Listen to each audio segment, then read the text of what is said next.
What is up, one and all? Welcome to a new video. Assassin's Creed Origins is the game we are playing today. There's a lot to talk about with a game like this. I figured, you know, I'm 4 or 5 hours into the game. It'd be fun to do some early impressions on it, considering I'm going to make a thoughts on once I finish the game. But of course, it's an Assassin's Creed game, so it's very, very long. There's going to be a lot to cover. That looks like a sandstorm off in the distance. That's a thing in this game. But to kind of keep you guys gauged for the thoughts on, I figured I'd do a live gameplay commentary to kind of talk about the game, what's in it, what it's like so far, how my experience has been. Might be pretty fun. So yeah, let's talk about this game. So, for those of you who've been out of the loop with Assassin's Creed Origins, this is the 10th game in the series. It's the first game to come out first Assassin's Creed game to come out since 2015, which in itself is kind of a big deal because this has always been known as an annual franchise ever since Assassin's Creed 2 back in 2009. Yeah, 2009. But they took a year off last year to kind of reevaluate the series, give some extra time for the developers to work on polishing the next game, and to put less pressure on them to do as well as possible. And the result of that is this game, Assassin's Creed Origins. And there's really a lot to say about the game so far. I can't really... I haven't played... God, that sandstorm's coming close. We're gonna get back on the camel. I can't... Like I said, like, these are early impressions, so it'll be hard to really be very specific about what works and what doesn't work so far. But there's definitely a lot of takeaways at this point, and there's definitely a lot of things I can kind of dissect and talk about. Let me start with the basics. So this is the oldest, this is the farthest back in history that Assassin's Creed has ever gone. We're talking ancient Egyptian history, the time of pharaohs and Cleopatra, the Roman Empire, stuff like that. And it's, yeah, it goes all in on its history and its lore, just like every Assassin's Creed does. So, if you're looking for an engaging historical experience, particularly about something in BC times, i.e. this game. Apparently we engaged someone in combat, not sure who, but okay, we just lost them, I guess. Then, yeah, you're going to get what you bargained for in this game. It's all about its history. It's very fun, very scenic, completely nails what it's going for in terms of, you know, the era and everything. And to that same extent, the open world is breathtakingly phenomenal. This, I think, is probably the best open world environment I've played in since The Witcher 3. Granted, I mean, yeah, 2 years ago, not a whole lot of open world games. That's kind of died down, but still, this has the same, I think, scope and attention to detail and just feeling of, wow, there's a lot to cover here, as The Witcher 3. And that's only the beginning of many Witcher 3 comparisons that you'll start to notice here. I mean, the open world design, you know, you don't just accidentally replicate an open world that feels like The Witcher 3. Because this is ancient Egypt.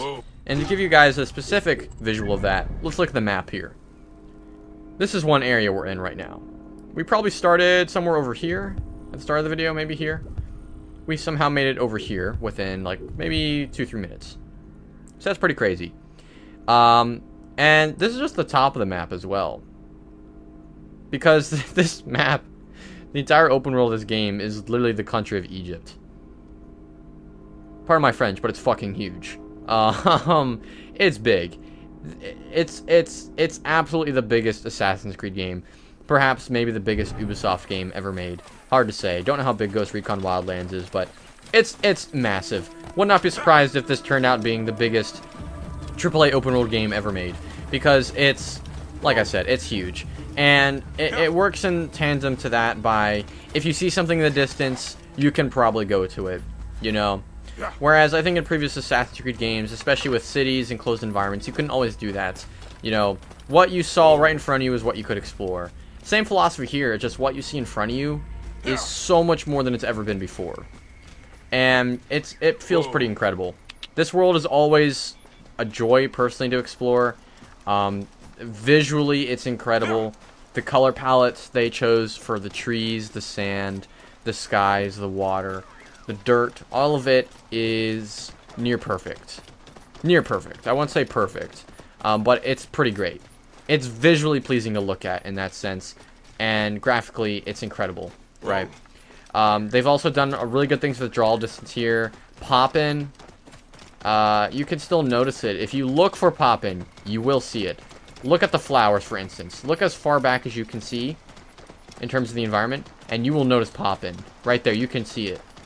But they've done so well at kind of hiding it, and it's nowhere near as bad as what it has been in previous games, so it's definitely not that big of a problem here. But I mean, I'm really looking forward to exploring the open world of this game and what it has to offer, which is a good segue into another thing we can talk about, which is the side content in this game. So, looking at the map here, we can kind of get a good gist of that. So, I won't say this Assassin's Creed game doesn't have collectibles, but gone are the meaningless, why am I collecting these, arcadey collectibles that have been in every single game since the first.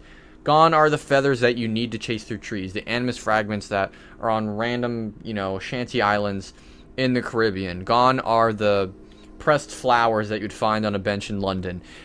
Those are absolutely gone, right? No worthless collectibles. However, you still have checklist objectives in the sense that you have stuff like viewpoints. Great, you got one viewpoint. You got 57 more to go.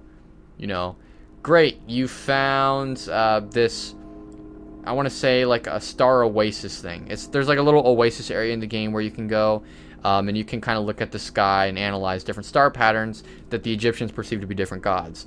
Pretty cool, but there are several of those. There's several military camps. There's a ton of them, in fact. Let's go to one of them. That'll really illustrate some of the gameplay mechanics right off the bat. We can really get a good display of that from just doing that. But, yeah, you have military bases, you know, these objectives. So, clearly, I wouldn't say that this isn't an Ubisoft-style open world, but look at that. That thing will maul me if I get too close. Alright. Woo! I'm gone. Oh, boy. I'm absolutely gone. Oh, some guy's shooting at me. Alright. And I'm dead. I got too far along. All right. So yeah, you still have checklist objectives, but and like I said, it's definitely still an Ubisoft style open world, but it is the farthest from its open world. It's the farthest it's ever gotten from the Ubisoft iteration of open world game design that we're used to, which is nice. So they've learned a lot of lessons from previous games' open world designs, which was a very important takeaway, personally, I think, and I'm glad they're really moving forward with that. So anyway, another Witcher 3 comparison you'll notice, because like I said, this game's gonna have a bunch of them, are the question marks in the map. That's another type of side content. Now, there can be anything at these question marks. They could be like the star oases, like I mentioned. They could be stuff like this. You have lairs for animals, and I think they also have them for some specific enemies. But essentially, you go to these lairs, you kill the animal, you're done. Alright? That's its way of checklisting it, because if you complete the objective, you get a lot of XP. To round off Witcher 3 comparisons, outside of side quests that you can do, because that's a big emphasis in this game, is the side quests. There is, of course, the RPG looting and leveling up. You have a skill tree with different paths, very similar to Far Cry in that sense, with the different paths of the skill tree. And the looting, of course, is very, very RPG. If you ever played any RPG ever, you get how it works here. You have different tiers of loot. Therefore, you'll constantly upgrading loot. You can destroy loot for different pieces of armor, stuff like that, or just for different components. It's RPG. And that's really the best way to kind of summarize this iteration of Assassin's Creed, is that this is Assassin's Creed as an RPG. Granted, the series has had light RPG mechanics before, but they never really crossed the line. They still could be categorized as just a pure action-adventure game, you know? Like an action open-world game. This is action. Like, obviously there's stealth and there's combat and stuff like that. But at the end of the day, it's still an RPG. I think this officially crosses the line of being an RPG. And in that regard, the game actually completely shed a lot of its action game mechanics in the process. Remember, you know tools? You have tools in every Assassin's Creed game. You press the side buttons on the D-pad to cycle through your tools. You don't have those in this game. There are no tools, at least that I'm aware of so far. Instead, it's treated more as, let me cycle through my inventory, which is basically 2 weapons. You can equip 2 weapons in this game, which is kind of cool. I like weapon switching. And if you hold, you can pull out a torch, which is just for caves. And I mean, games like The Witcher 3 have you have a torch as an item that's usable at any given point anyway. So it's kind of neat. Alright, so this is where we're going to get a good look at a lot of the gameplay, like the core gameplay. What you'll be doing for a good chunk of this game, combat and stealth. So stealth is a 1-button press, you toggle it, which is kind of good.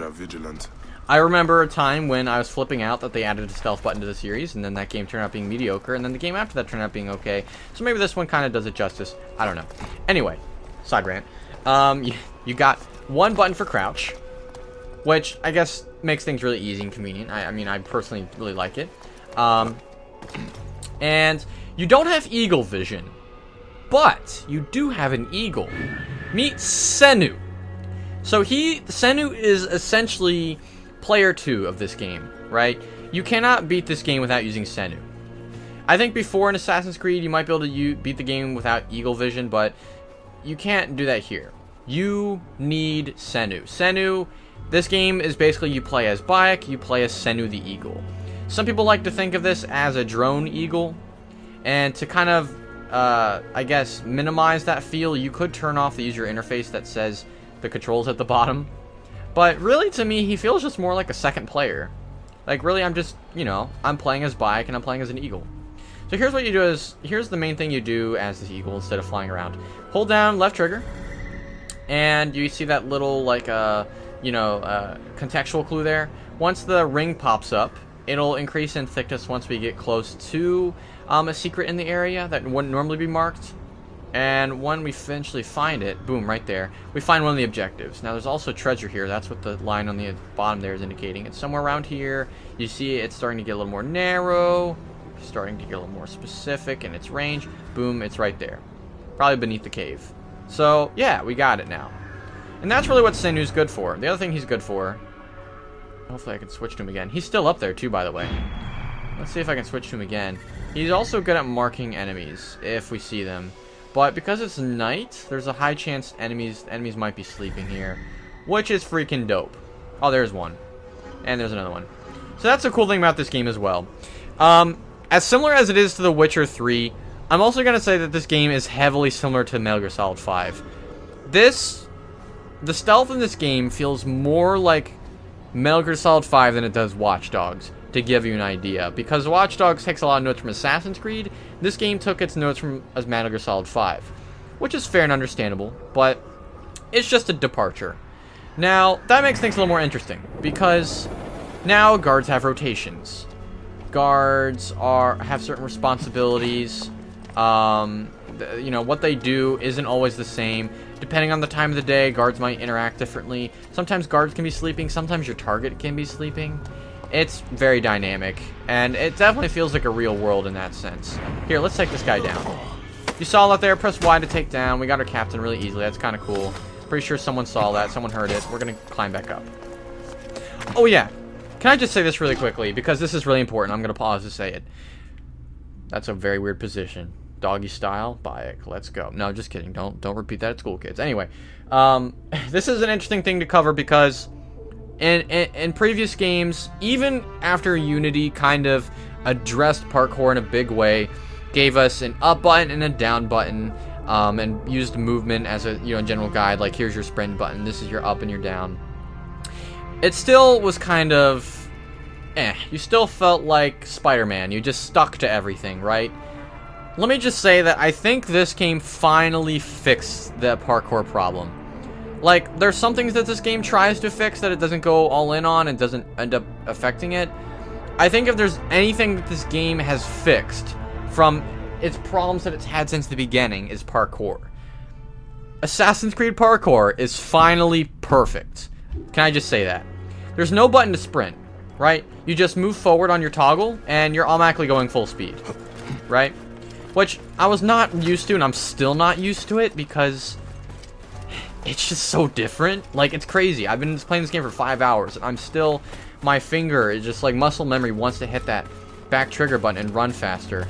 But that's not what it's for, you know. That button doesn't do anything right now, except that it does a heavy attack with your weapon. Right bumper does that. Right trigger does that. So there's that. But yeah, no, I have to say that because you move forward to run, and then A is your parkour button, and it's super precise. Parkour is excellent in this game. I've had 0 instances of navigation issues so far. I'm in love with the parkour. It's excellent. I'm so glad they finally fixed that. If anything, for a series that prides itself on parkour, it's most important that they fix that, and they did. So yeah, we got some guards. No hidden blade yet. We haven't unlocked that in the story. There's a lot of things about the story that I really can't say right now. It just started out. It was kind of really slow, and I'll say that it doesn't have the best grip compared to Assassin's Creed game. But there's a moment in the story where things finally get going.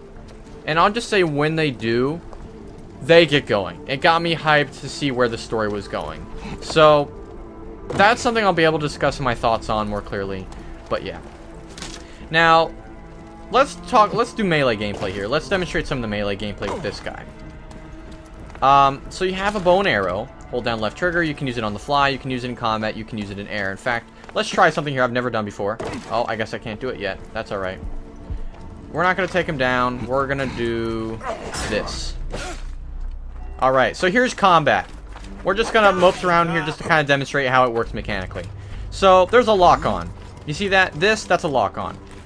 Same button used to lock on in Dark Souls. You click in the right stick.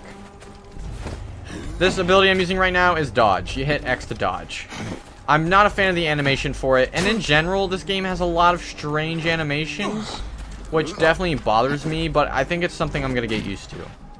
So, X to dodge, right? You move very fast while you're in combat, and you also have a shield. Hold up left bumper to have a shield, and you face forward your enemy.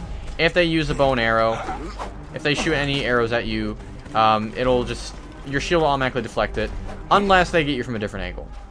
No counters, no parries, though there is. Let me try it. Hold on, let me try it again. There we go. So you have that. That's a parry. It staggers your enemy, kind of, and you can do that. I just hit right bumper there to do that. Pretty cool. Your health bar is at the bottom. Very similar to Skyrim in that regard. Your health bar is in the bottom, and it kind of ticks down from the outside edges. And there's also an adrenaline meter, which is very similar to, I guess, the adrenaline meter in The Witcher 3, except here, except in Witcher 3, it's more subtle. Like, having that adrenaline gives you passive upgrades, passive advantages in combat. Here, it full-on gives you like a blitz mode. Like, you get full adrenaline. You get basically like an instant kill. Oh yeah, there's another Metal Gear similarity. You just saw it right there. When you get detected, time freezes for like a few seconds or slows down, and you have a chance to save yourself. That's an idea directly from Metal Gear Solid 5. They literally stole the idea from Metal Gear Solid 5. As long as they incorporate it in a way that makes sense, I'm fine. The problem, though, I think with its use in this game is that Metal Gear Solid 5 is very ranged, is largely has ranged stealth mechanics in it, so you can have a tranquilizer gun and stuff like that. So therefore, if you get detected from afar, that small window of time is very beneficial for you to pull out your tranquilizer dart and dispatch of the enemy. Here, unless you're right up against the enemy and you can assassinate them with your hidden blade, there's no point, right? If you get detected from afar, there's absolutely nothing you can do. Unless you have a super upgraded arrow, quiver, whatever, but I don't have that.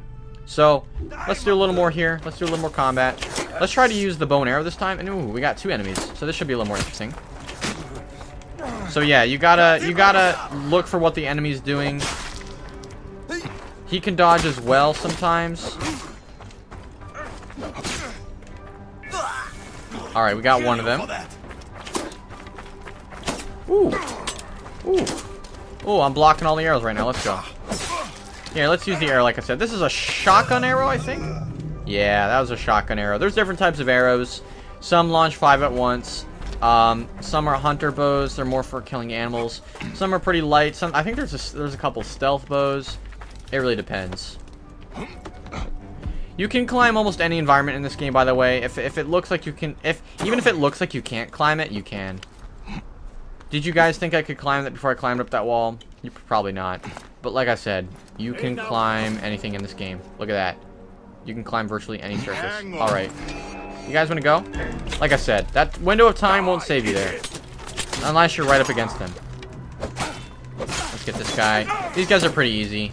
I'm level 8. Not like it makes a big difference, but yeah. There you go again with RPG similarities. You have levels. Very very much in that regard. You can pick up bodies and hide them. Kind of nice that you can do that. Though one problem I have right now is that you can't pick up a body unless it is dead. So right now, early in the game, I do not have a hidden blade. I'm just taking out people with my fists. I cannot move them from their location. Nice. See, I got XP for clearing the location objectives. This game does not have a 100% meter, and there's nowhere you can check that, which I find incredibly interesting. I don't know if there's any achievements for it to let you know that, but yeah. This is, I think, the first open-world Ubisoft game I've played to not have that.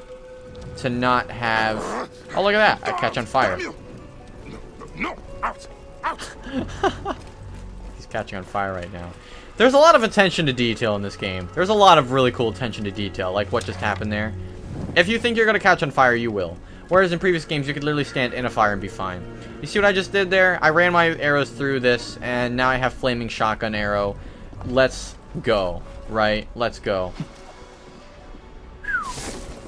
Boom. Can I catch the grass on fire? Oh, look at that.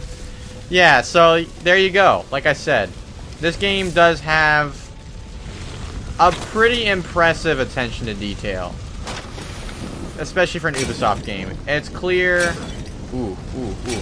It's clear that they wanted to make this open world... Yep, I burned myself alive. Let's go. It's clear they really wanted to, like, hone in on open world sandbox fun. And it's pretty incredible. There's a lot of stuff to experiment around with here. Like I said, in general, the animations for this game are kind of janky, but it's still fun, which is the important part, right? And that's the thing about the combat that I really should note. That I don't think for the first 2 hours of this game I was really having fun. And that's probably where I'm going to end off this video, is in saying that is this game, even compared to a lot of other games, has taken a lot to grow on me.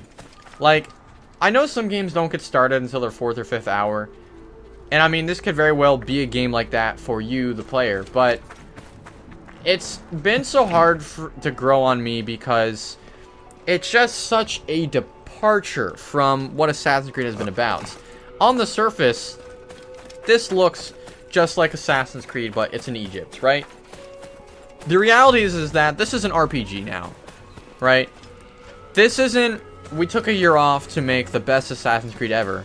This is, we took a year off to reinvent the franchise as something completely different. And that's what this is. It's an RPG now, right? We've never had a full-fledged Assassin's Creed RPG, and that's what this is. Do I like it? Does it work?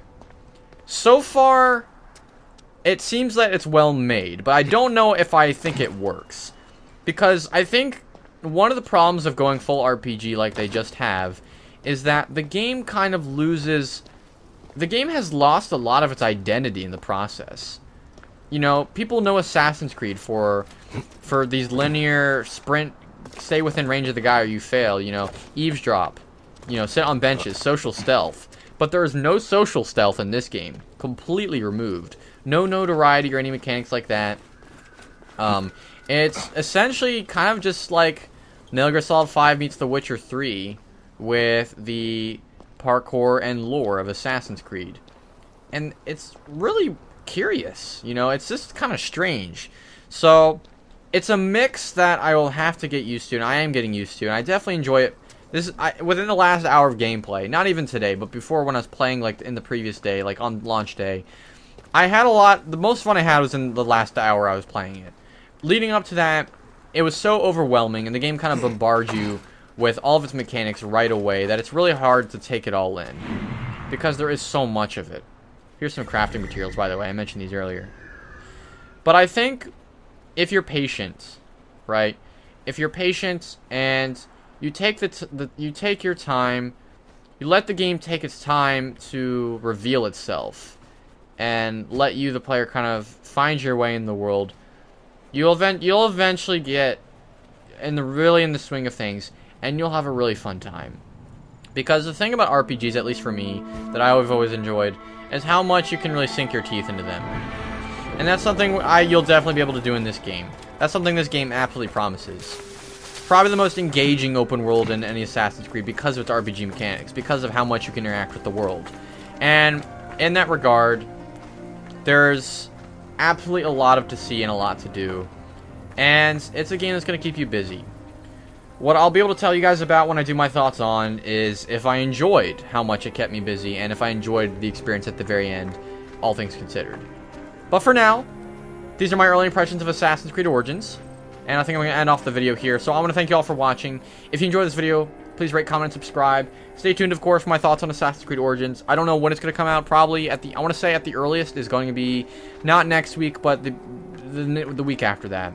I'll try to speed through it, just so I can kind of, get that out to you guys for those of you who are really itching to get this game or, looking into it. But other than that, that's all I got to say. Thank you all for watching. Stay tuned for my other content.